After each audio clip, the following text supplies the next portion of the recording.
John 17 verse 2 Amplified.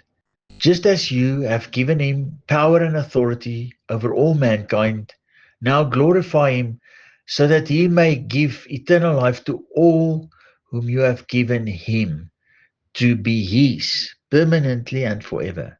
Interestingly, Jesus pray and speak of him. The Father has given power and authority over all mankind in order that he might give eternal life to all the Father has given him. Clearly, Jesus is pointing to something much more than meets the physical eye. The him that Jesus refers to is the Spirit word that is from the beginning with the Father and is now manifested in the flesh Jesus from heaven, the head of the corporate Christ. For that reason, Jesus Christ. Everyone that belongs to him is part of the Christ body.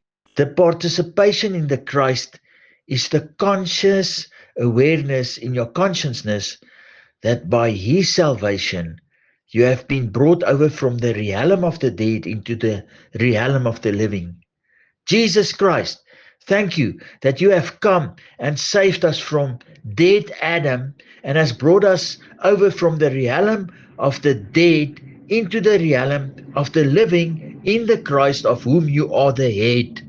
Thank you that in Father's own perfect time, the whole of mankind shall in the day of the Lord know that we were all corporate Adam, but in Jesus Christ's resurrection from the dead, the Son of God brought all, each and every one over to the realm of the living as the corporate Christ unto the glory of God.